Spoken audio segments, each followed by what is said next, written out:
exercise. The most important thing, though, and I'm sure he'll talk about this today, is that he wants everybody to experience and hear this first section. So it is recorded, and anyone who's not on the call today who wants to attend the second one, we will recommend or require that they do listen to this one at least. So Hans joined, was it maybe in June? And so he's been a member for quite a while, but right after he joined, his family went to Germany and Europe for most of the summer. And so you may not have seen him as much on the calls as much as we would like to, but he is a really, well, once he starts talking, you'll understand his work in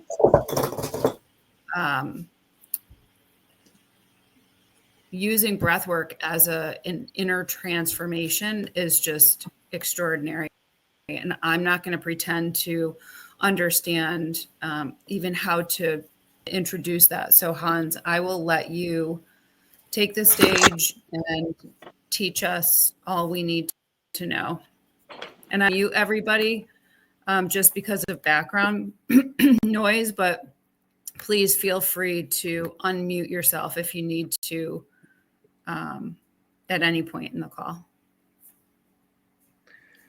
Okay, thank you so much, Kathy, for your introduction. I'm really honored to be here and get to share a little bit what I do with breathwork, because it's a passion of mine. And I personally gained so much from it. First of all, I want to apologize that we're not able to do the breathwork today. Usually how I do this, I talk for about 20 to 30 minutes to explain the theories and the techniques behind it and what to expect. Then we have about 60 minutes breathwork. And after that, there's a sharing circle. And this breathwork I do is not like teaching you breathing techniques like box breathing or other nose breathing. It's more like a breathwork that can take you into deeper states of consciousness. It's a deep diaphragmatic breathing technique. Some people call it controlled hyperventilation, accompanied with a specific soundtrack, and it brings out emotions and can connect you with the deeper parts of your subconscious mind. First of all, how did I get to breathwork? It was in 2018, and I had been abusing opiate painkillers for 8 years, and I had a really negative view of myself. I felt like a failure. I felt like I'm not worth anything, like I'm a debt addict. And although I stopped that habit in 2016, I was still holding on to all these limiting beliefs about myself and who I am. There was a lot of guilt, shame, and regret for my past lifestyle choices. And I thought I'll never be able to change and find joy and fulfillment. There was a lot of depression and anxiety. And then in 2018, I had my first breathwork session. And that breathwork session, it really caught me by surprise. I remember I was breathing for 2, 3, 4 minutes, and the last thing I remembered is, oh, I cannot keep up this breathing technique. And that moment, my mind shut off, and I was, for a whole hour, like there was complete inner silence, beauty, and bliss, and just so much joy, fulfillment for life. And when I got back out of the breathwork session, I just started questioning everything that I believed about myself, everything that I learned about the world and consciousness. And it sent me on a long journey of exploring consciousness with more meditation and inner work. And in 2021, I became a breathwork facilitator. It was a 6 months training online, and it really changed mostly the relationship with myself, but all my relationships, and just gave me so much more confidence and purpose and joy in life. So I want to talk about first the principles of breathwork.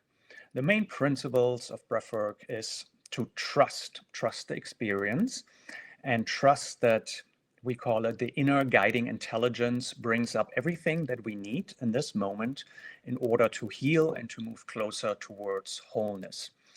And this inner guiding intelligence, inner healer, power within, whatever you want to call it, it doesn't come from our thinking mind. The whole idea of breathwork is to get out of the thinking mind, or the left side of the brain. And when we get out of the left side of the brain, we realize our psyche has this incredible ability to heal itself. But as long as we get out of the left side of the brain, I like to compare to like a cut in a finger. Your body knows how to heal it. Unless you keep poking around it, then it has a very hard time healing. And so it is with our psyche. And during breathwork, we have this amazing ability to get out of the thinking mind and connect to deeper parts of our subconscious mind. So that is the main principle, to trust in the experience. And when we learn to trust in breathwork, it also helps us to learn to trust in life. Instead of resisting what is, we start seeing everything from a different angle and start seeing it as possibilities to growth and heal instead of staying stuck. It resonates also what Tony Robbins said. He likes to say, everything happens for you and not to you. And I think that resonates very much with breathwork. Then we realize all these things that we don't like in life, we stop resisting them and start integrating them into our life. And then the second principle of breathwork is to fully surrender to the experience, and just to allow to come up whatever it may be. Because I truly believe and learn through this process that the more we suppress our unwanted emotions, the more we suppress our joy. Everything comes from the same source. It's a different side of the same coin.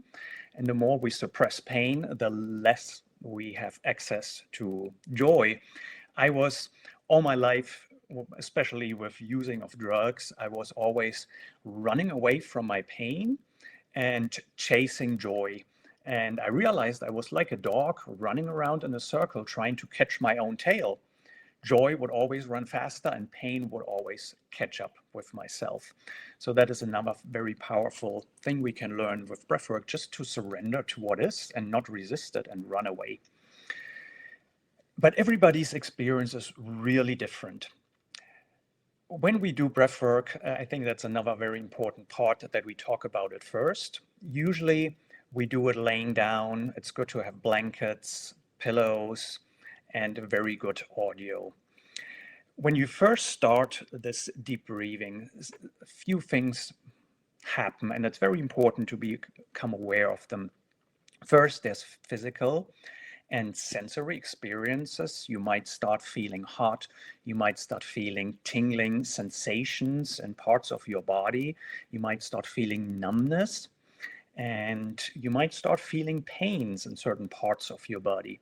Because every time we suppress emotions within our body, they can manifest as energetic blocks, and breathwork helps us release these blocks. One of the principles of breathwork is we only way past is through, or what Eckhart Tolle and Carl Jung used to say, whatever you resist will persist.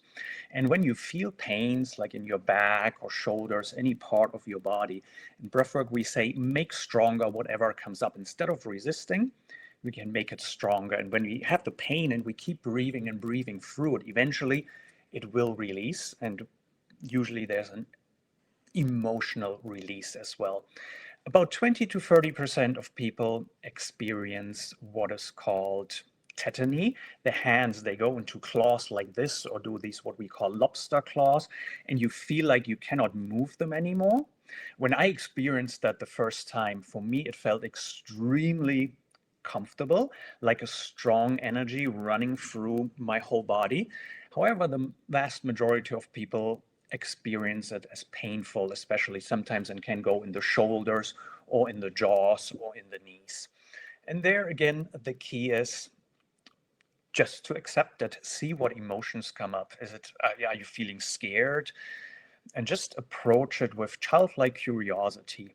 And if it gets too strong and painful, you say, I can't take this any longer. You slow down your breath and it releases with a few seconds. And usually when people experience it, they only experience the first 2 or 3 times, and then whatever caused it it usually doesn't show up anymore. Then emotional releases and emotions are also very common. Some people start crying, some people start laughing, some people start screaming out of fear or anger. And again, the key is to allow these emotions to come up and fully express them and not resist them, because as long as we resist them, they stay within the body. But when we release them and when we fully feel and express them, they have a chance to release. And that brings me to the next part, releasing sound. A lot of people start screaming out of fear. And when you do, just allow yourself to scream as loud as you can. In group work, breathwork session, I've had people say, oh, I wish I was alone in a room. I wanted to make a noise, but I didn't want to disturb anyone. But especially in that case, if you're afraid of judgment or disturbing others, it can be really beneficial to push through that fear and just let it out. A lot of us carry within childhood trauma that we are not even aware of, when our parents told us, you are too loud, go outside, you are disturbing us. And we created this belief that it's not okay to make sound, that we disturb others. And especially having my own kids, I realized how traumatizing it can be, especially if the kids are really cheerful, happy, in a good mood, and then the people who they believe love them the most tell them, oh, you're so loud, you're annoying, go outside, don't disturb us. And that can hinder children to express their joy. So it's really important part to just let go and stop resisting if any sound wants to come out. And then people have also spiritual experiences, dreamlike visions. Some people experience past trauma. And the key is, again, not to resist the trauma, but to fully integrate it. And reliving the trauma in breathwork is not traumatizing. It helps us see the trauma from a different angle. I had so many people who tell me about some events with their parents that really traumatized them, and then suddenly they started seeing the different angle and were able to apologize or forgive their parents and find much greater peace and joy. And then some people drop into, it's called a yoga nidra state. And when you drop into that state, there's no relation to time and space. It's similar to sleeping. But when you get out of it, you don't know if you were in it for a minute or 30 minutes. And usually we end up in that space either if our body is tired and exhausted, then our inner guidance usually puts us into the state because it's really relaxing, or if there are any aspects of ourselves that we're unwilling or unable to face in this moment. And then we usually get into this state to rest and relax. So this breath work is self-guided. I usually do like a 2 or 3 minutes meditation to relax the body and get you more present within the body. And then I guide you into the breath, turn on the music, and then there's no more interaction or facilitating from my side. Unless you have any issues and you feel like you're doing something wrong, you're not dropping in, then you can connect with me through chat and I may be able to give you some suggestions. But 99% of the people don't need any help and have no problem dropping in. For some people, it's really easy to drop in and let go of the thinking mind, and that's great. Just enjoy the process. For other people, it's a little more challenging to drop in. There's always the ego mind defense of sleepiness, avoidance, or you start thinking, oh, this breathing is way too hard. I cannot keep this up any longer. Or you might start thinking, nothing's happening. Am I doing this wrong?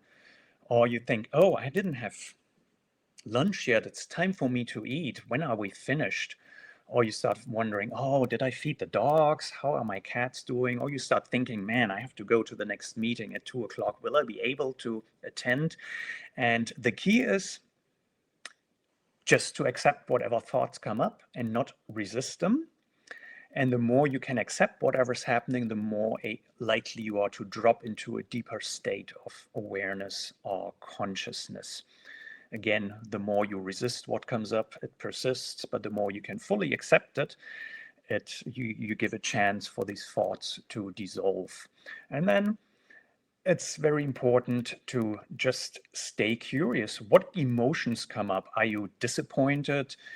Are you angry with yourself? Do you feel like, oh, I'm doing this wrong? Just see what emotions come up. And there are 4 things you can do to help you drop into the deeper state. The first one is to fully become aware with your body. Any tingling, any numbness, any sensations that you feel within your body, then become aware fully of these emotions and allow yourself to express them. Then allow movement. If you want to move, just let your body move. Just don't try to get up and dance because you're a little lightheaded. Some people start doing some things with their hands. I had one person, he was keeping his legs up like this for the whole hour.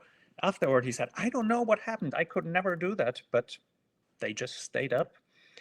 And yeah, the last thing is just make sound and let it out if anyone wants to come out. And most of the people do this breathwork laying down on their bed or on a mat or mattress. For me personally, that's a preferred way because it's much easier to let go and to surrender. Other people do it sitting in their chair, and that's totally fine. The most important thing is that you feel safe in the space, that you don't get interrupted, and that you don't fall off the chair. And if you're laying down, that some people start moving really wild, that you have some pillows next to you to protect yourself. And now a few things about the breathing technique. When we do this, I will go over the breathing technique a little more detail. But the breathing technique is, I usually recommend breathing in and out through the mouth to begin with, because it's a little easier to move a lot of air. Also, when we're in an emotional state, we tend to automatically breathe through the mouth. Then we do a diaphragmatic breath breathing. With every breath in, you want to feel your belly come out. And with the breath in, you want to breath out, you want to feel your belly go in. And then it's a conscious, connected breath. There's no pause between the in and out breath. And lastly, you can breathe at normal speed or a little faster. It's most important to fill the lungs 90 to 95% capacity. It shouldn't be painful. You should stay relaxed. So when I breathe, I don't know if you can hear it, but it looks or sounds like this.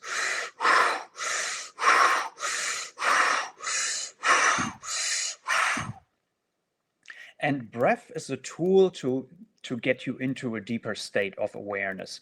So the instruction is to try keep this breathing up for about 10 to 15, maybe 20 minutes. And once your consciousness shifts, your breathing pattern might shift.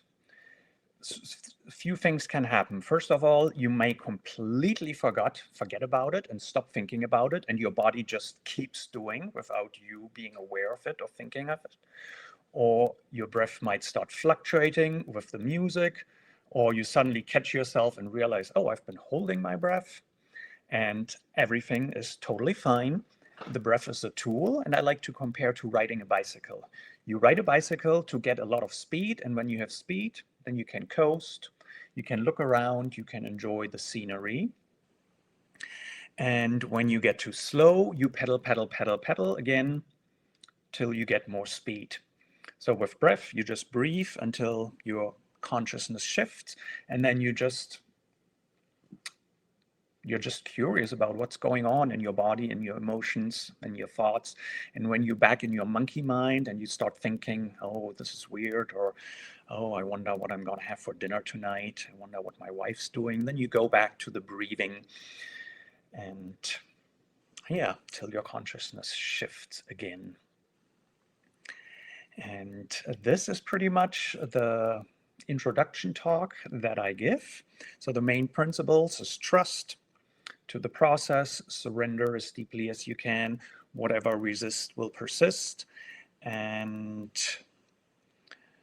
the only way past is through, there's no way around. And yeah, just be fully present to your awareness and your emotions. And now I want to say a few things about what happens in the body and the mind when we do this breathing. So when you do this breathing, you inhale much more oxygen than you usually do. And at the same time, you exhale more CO2 than you usually do. And then your blood, with this changed ratio of gases, your blood alkalinity changes. Your blood gets more alkaline, and that lowers the activity in the prefrontal cortex in the brain. And that is the center of the self, of the higher level thinking, and the part that creates the ego of ourself. And when there's lower activity, we get into the subconscious mind, where all our automatic patterns are stored and all our early childhood experiences.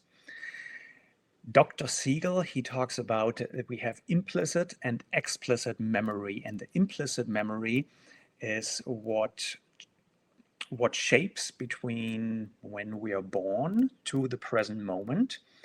And it is an unconscious memory. It comes up unconsciously, and it dictates a lot about all our automatic patterns, how we interact with the world, how we react to people when it gets triggered. The explicit memory, on the other hand, it starts shaping when we are 18 months old to the present moment. And that is when we consciously recall events. And one of the benefits of this breathwork, we bring awareness to this implicit memory that guides our actions and bring it to the explicit memory. And with that, we can reshape and reprogram our memory, that we make more conscious choices in life. And a lot of people, when they think they're using the explicit memory, the conscious memory, they're really recalling a lot of things from our explicit memory, because our brain is, you might all know that, but the main brain function of our brain is to keep us alive, to preserve energy, and to be efficient. And that's where the explicit memory comes in. It is very efficient, it is very fast, where the explicit memory is very slow and takes a lot of energy. And that's why when we're stuck in the explicit memory, or the implicit memory, sorry, then we take hints, we take information from the present moment, compare it to our past life experience, and project it into the future. And that's why when we don't heal our early childhood wounds or suppressed emotions or automatic behaviors, we fail to live in the present moment and see present information. We see them a lens how our implicit memory was changed in early childhood. But when we in breathwork, we can really examine it, and then through journaling start changing how we interact with the world. And other than that, the breathwork is very good for, it gives us rest. Even if we don't have a deep experience, there's always benefits for the body, because it alkalizes the body. We get a deeper connection to our diaphragmatic breathing. Diaphragmatic breathing is so important. When we are first born as children, we automatically breathe into the diaphragm. But throughout early childhood, a lot of people forget how to breathe into the diaphragm because of any fear, any traumatic events. We start holding our breath, and then we develop this shallow chest breathing or inefficient breathing. And there the diaphragm, the body doesn't get as much oxygen. So really using the diaphragm in this breathing technique strengthens it, and we get better connection to it and can learn to consciously use it. The last thing I want to say, breathwork alone is powerful, but it's also important then to take some integration steps to bring what we experience in the breathwork session into life. And that's why we usually have a sharing circle at the end where everybody can share as much or as little about their experience, because that, I call that's the first bridge between the inner and the outer world. And we can bring this presence that we experience during breathwork into our living daily lives. And journaling is an important part about journaling the experience, writing it down, and just really becoming aware of what comes up during the breathwork session. Now, are there any questions from anyone?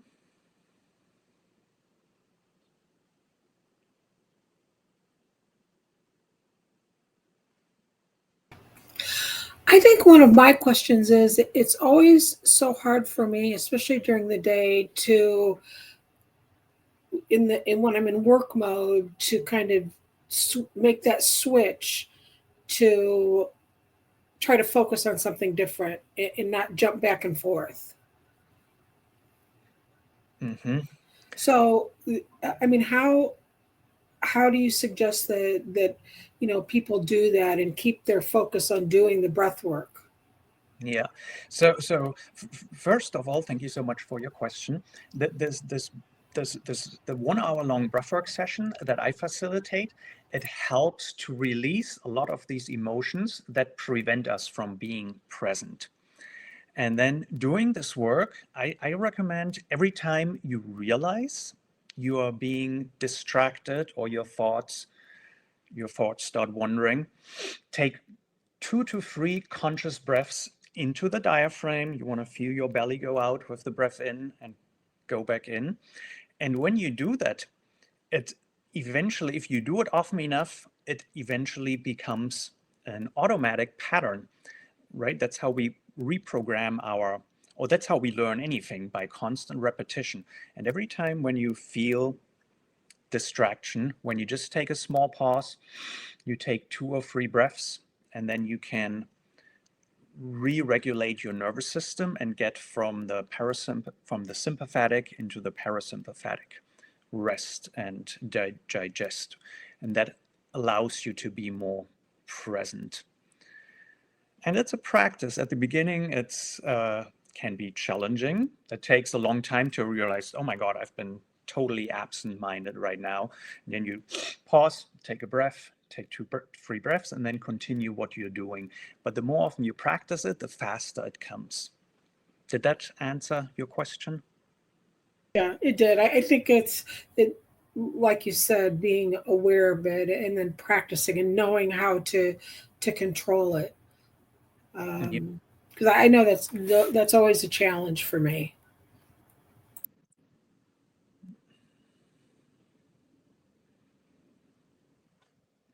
Okay, any other questions about breathwork? I want to say a few things about contraindications, and I posted a preparation instructions in the chat a couple of days ago. But breathwork is considered safe, and it's been done by tens and thousands of people. However, there are some health considerations. If you have those, you should not participate in breathwork or talk to your health provider.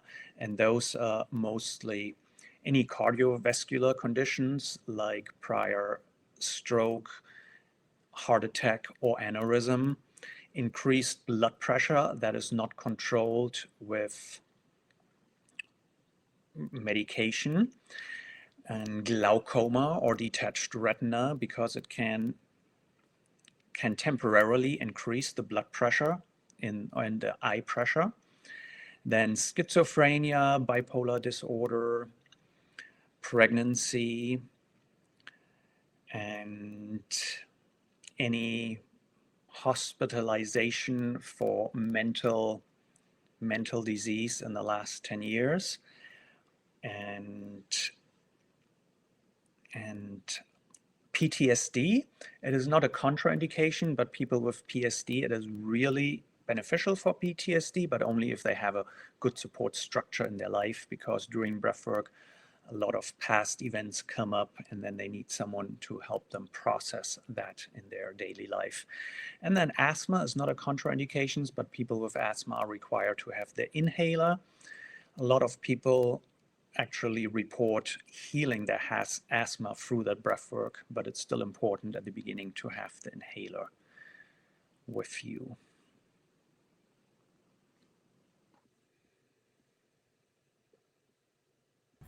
Hans, this is really all so foreign to me. I don't know anything about it. So before our next session, is there something that you suggest that we read, or that I didn't see your post on Circle, or that we do to make sure we're ready to to participate? Yes, I have a document. So you did not see it on Circle. I posted it 2 days ago, but usually I get an email with every post. Did anyone else see that, or did that not come through? I didn't see it, but I don't recall seeing that, Hans. Okay, then I must have made a mistake. I know I wrote it and then I posted it, and I know a day later I was thinking, I get an email for every single post. So why? Okay, I will repost it, and actually, I can put a link in here if you want to look at that. Let me see.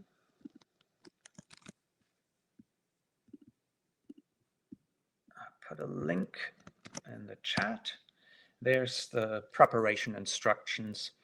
Forgot to mention, it's recommended not to have any food or just a light meal, because first of all, it can be really difficult to do this deep diaphragmatic breathing with a full belly. And also when we eat, all the energy goes into digestion. So it's very beneficial to do this on an empty stomach.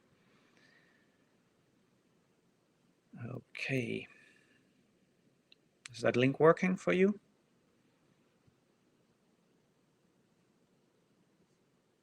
Yeah. Okay.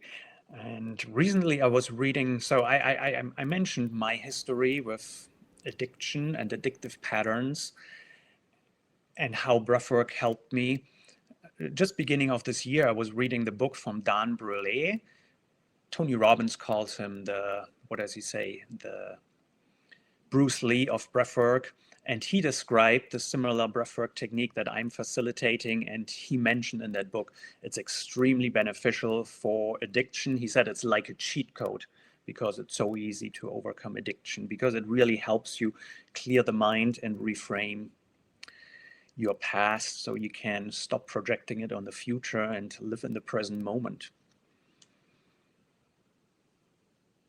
But people use it for depression, anxiety. According to a study from the group that I learned with, they said 89% people who participate, they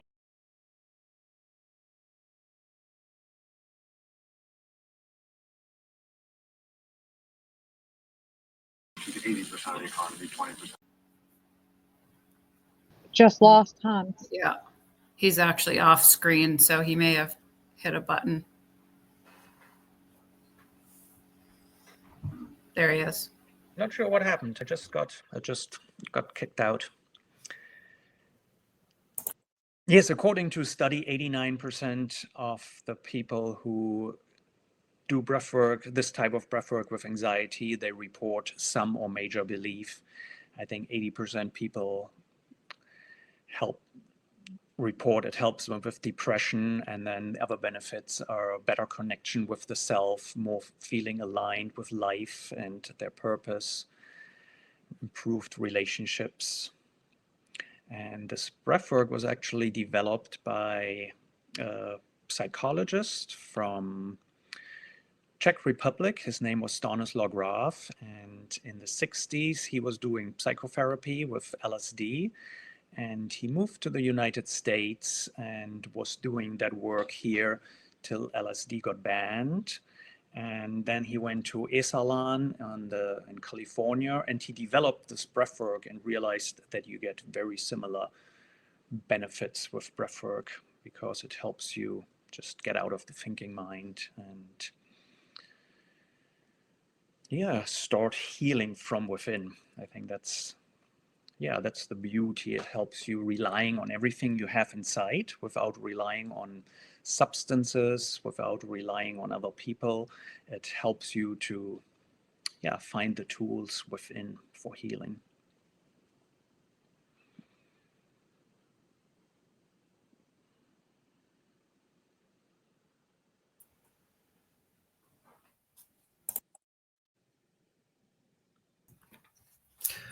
Hans, Oh, go ahead, Jared. oh, sorry, I didn't mean to interrupt. Hans, so this might be outside the scope a little bit, but just kind of like thinking about breath work, this is kind of a little bit new to me as well. But one thing I've noticed is that when I'm weight training in the gym, I have a natural inclination when the weight is heavy to hold my breath. And I know that's one of the worst things you could be doing.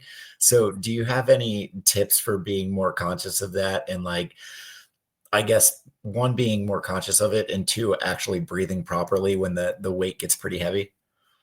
Yeah. I mean, that's the first key, right? To become conscious of it when it actually happens. And then continue breathing in slow instead of holding it. See if you can slow down the breath instead of holding it. And I think that's the best advice I can get. Mostly becoming aware when it happens, and the more every time you become aware, then it's easier to, right, awareness is the first thing to change anything. And as soon as you become aware, just continue breathing. Cool. Thanks, Hans. Hans, thank you so much. I wanted to ask if you had a defining moment about your story. I'm super curious, and thank you very much for sharing your evolution around that.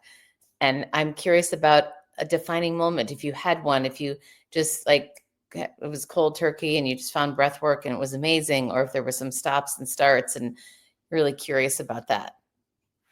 Yeah, I think the most defining moment was my very first breathwork session, because it was so intense and transformative for me.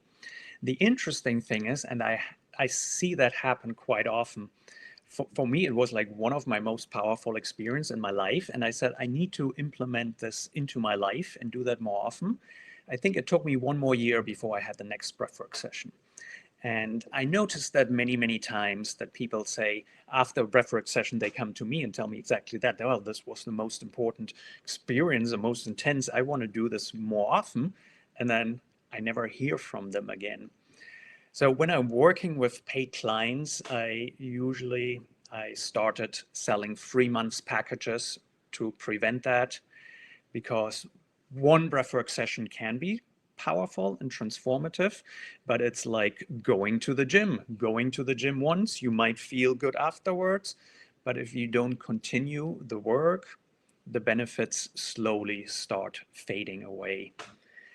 And then one other thing I also learned, and I've seen that with many people working with psychedelics as well, they always have these huge expectations how breathwork or psychedelics can change their life. And they have a huge experience and then come back 1 week later and realize nothing in their life has changed. Because breathwork will not change your life unless you take integration steps daily and make daily changes in your life, how you react, how you behave, and how you integrate what you experience in your life. And I was yeah, when I started doing breathwork regularly, every breathwork session I had this idea, so wow, I'm going to come out as a new person. And although I felt great, yes, if we don't change on a daily basis, all what remains is a great memory of the experience. But with these little changes, we can create lasting changes in our life. And at the beginning, they might seem very small, but then over time, they start getting bigger and bigger and bigger. May I ask a question about the frequency that is ideal for doing this breath work? Like once we've done one, what is like kind of an ideal practice? Yeah, that's a very good question. And it depends from person to person. During my 6 months training, we were required to doing it once a week. And I've done it 2 times a week at that time. And I realized 2 times a week wasn't really that beneficial, because the most important thing is, again, as I mentioned, to integrate what we've experienced into our life. If not, we might go through the same loop every time. For other people, it's every 2 weeks. I think, again, the most important thing is to set a time and then stay consistent. And if you say, okay, I do this once a week on a certain day and then be consistent, or I do it every 2 weeks.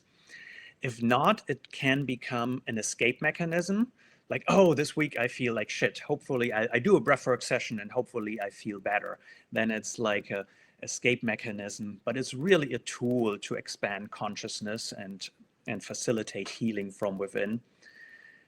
And that's why if you stay consistent, or you say, today I don't feel like it, I'm too tired, or I'm not going to do it. That's why it can be helpful. Just decide on a frequency, see if that works, and then stay consistent. I would say once a week or every 2 weeks. And yeah, I guess breathwork is about creating agency over your life, and not, Hans is telling me I should do this once a week, or I should do it, like seeing what works for you and then creating the responsibility to stick to that schedule. Thank you so much for that question.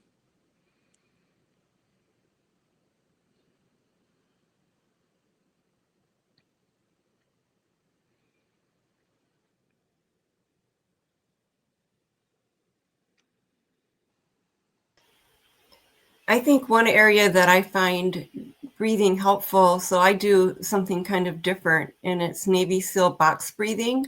And it's really simple. You just envision a box and you keep going around it. Inhale 4, exhale 4, inhale 4, exhale 4. But I've found it really useful for if you're wound up at night and you might have a little bit of insomnia. Breathing can really help you sleep.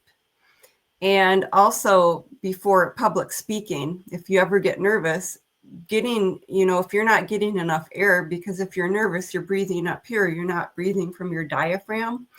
So it's great in public speaking. Maybe you have a job interview, but what you're saying about breathing is really critical. I think we get so busy in our daily lives that we forget to breathe properly, and it should come from the diaphragm, not from our upper chest. And if you pay attention to your body throughout the day, like say maybe you have an energy slump, it can be too that you're not getting enough air, because we get busy and we forget to breathe properly. So very good. Yeah. Yes, thank you so much, Georgia. Box breathing is really powerful, especially for anxiety. And it's a tool you can use throughout the day. This breathwork, since it takes a good hour or longer, it's not something you can do on a daily basis. But box breathing, yes, you can do it before an interview, before a meeting, before you go into a management meeting, and it helps you again get out of the sympathetic system, the fight, flight, and freeze, into the parasympathetic state of rest and digest where you can stay present and are better able to use your logical mind. What I found extremely beneficial, even more beneficial for falling asleep, is the 4-7-8 breathing. You inhale 4 seconds, then you hold for 7, and you exhale for 8. It slows down the heart rate really fast, lowers the blood pressure, and triggers actually the rest and digest part. That is another great one, the 4-7-8. Yes, I think that's really powerful. And I know I like to compare breathwork to psychedelics because there's so many similarities between the states you can experience. And I call this breathwork, in psychedelics, a lot of people talk about micro and macro dosing. And I call the breathwork that I do more macro dose. And then these little breathing techniques that you can use throughout the day, it's more like a micro dose when you need to shift your state, get quick into a calmer state. What is the psychedelics that you mentioned? Is that like mushrooms, or I don't really know what it is. I've heard of it and I've been hearing of it more and more, but I don't understand what it is. Yes, it's, I mean, mushrooms becoming more and more legal in the United States. But for me, my turnaround that actually brought me to breathwork was an ayahuasca experience in Peru. And that shifted my reality and brought me to breathwork. Breathwork experience was a direct experience of ayahuasca. And what many people don't understand about ayahuasca, it's substance one, illegal substance in the United States, but at the same time, it's protected under the Religious Freedom Act, meaning that any church status can serve this medicine without prosecution by any law. And there is a great book, How to Change Your Mind, from Michael Pollan. He talks about that, about different psychedelics. But it is my experience that you can induce very similar states of consciousness as you do with these plants. And I think that makes it, for me, so powerful, because you stop relying on any outside resources. And you can do it without ingesting anything and relying on everything you have inside yourself. Mm-hmm. Hey, Hans, I do have one more question, but it looks like Xenia dropped one in here. She was asking if you recommended breathwork for teenagers. I do. I think it's great. I've done several breathwork sessions with my son and his friend when they were 10 years old. And at that time, one important thing is to shorten the soundtrack. My soundtracks are 60 minutes, but for kids, I would do like 20 to 30 minutes because they have a shorter attention span. But especially the friend of my son, he looked to me afterwards and says, I feel so much better. I feel like a new person. I was really surprised by that comment. And that was after the first session. So it is, the most important thing is you cannot talk anyone into breathwork session. It needs to come from within. Of course, you can make suggestions or make them aware that it's available, but you cannot make someone do that or say, hey, you really need to do this. Then it can be counterproductive, especially if you do it in a group session. Nice. Because it's, yeah. I saw an Instagram reel the other day. I'm not going to do it justice whatsoever because it was just like a quick, like 30-second video. But the person was saying that when you take in breaths, if you like pinch your thumb against this finger, you'll like feel it. I forget which finger it was, but it was like if you hold this and breathe in, you'll feel it in your diaphragm. If you hold this pressure point, you'll feel it in your lungs. There was like different things. Is that like an actual thing with breath work, or is that just a kooky Instagram reel? That I'm not sure. I've not heard of it. I can look into it. Yeah, like I said, I'm not doing it justice. It was a quick passing thing that just kind of came back to me while I was thinking about this conversation. Yeah, I'm not sure about that. But doing this breath work, depending on what emotions you have suppressed through childhood, different parts of your body you start feeling in different ways. And one thing I should mention, I said at the beginning, I recommend breathing in and out through the mouth during this breath work. On a regular basis, I always recommend breathing in and out through the nose, because I think everybody by now knows that nose breathing is so much more efficient. First of all, it filters the air, it cools it down. And second of all, it also slows down the breath. And through slowing it down, we take in more oxygen and at the same time release more CO2. And that's generally another tip just throughout your daily lives. Every time you become aware of your breathing, just slow it down consciously. And the more we do it, the more calm we are and the more unconscious behavior it comes to breathe slow.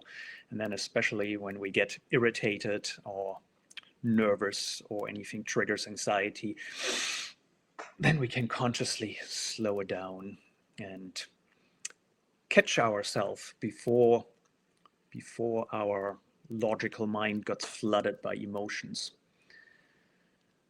Maybe I can say a few more words of that, because we have like an emotional and a logical mind, and the emotional mind is like 2 million years old and is there for our survival and to protect us. And the logical mind is only about 300,000 years old.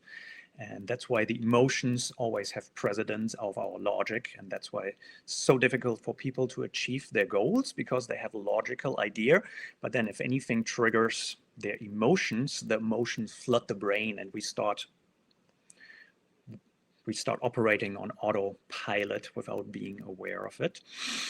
And this breath work can really, this conscious breathing can really help us stop it right there. When we become aware of the triggers, we can take 2 or 3 conscious breaths and then prevent that emotional hijacking of our logical thinking brain.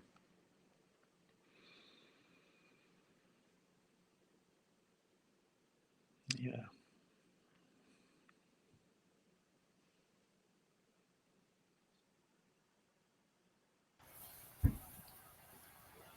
Any other questions for Hans?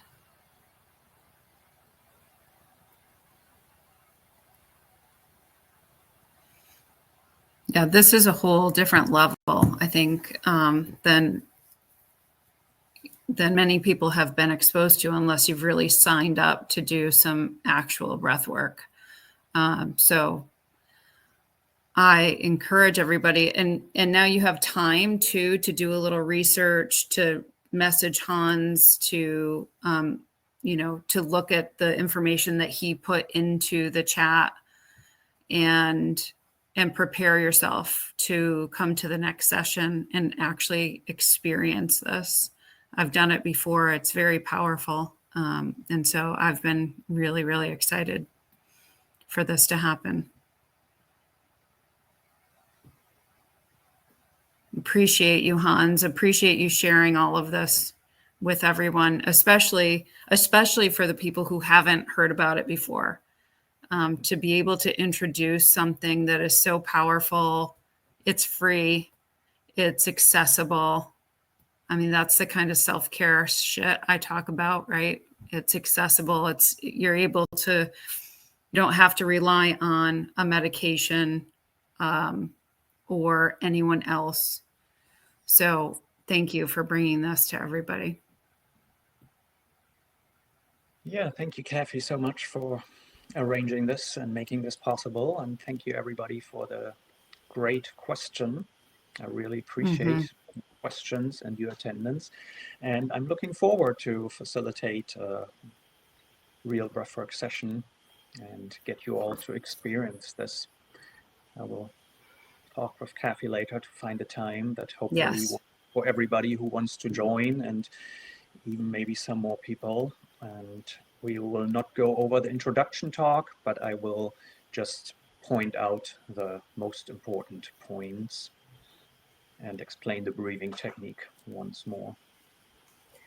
I can attest to the fact that I've experienced a bit of emotional release in doing yoga.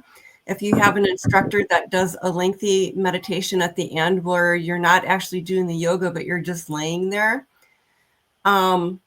all of a sudden, like I've had this happen where tears would start streaming out the corners of my eyes, and I'm like, oh my gosh, like, is anybody looking? And I realized that it was a release just from laying there and breathing. And I remember how amazing I felt at the end.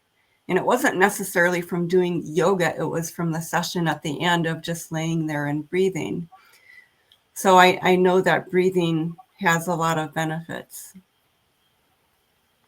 Thanks, Georgia. You're Yes. welcome. There's one book I can recommend. It's called Just Breathe.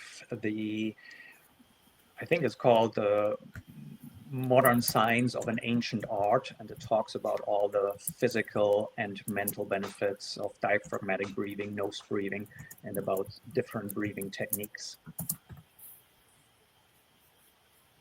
Great. That's a great resource too. I'll put that in the chat in Circle. So, all right, everybody, look out for the next date that gets posted. We'll see you there, and have a great rest of your day. And thanks again, Hans. All right. Thank you. Bye. Yeah. Have a good day. Bye-bye. Thank you.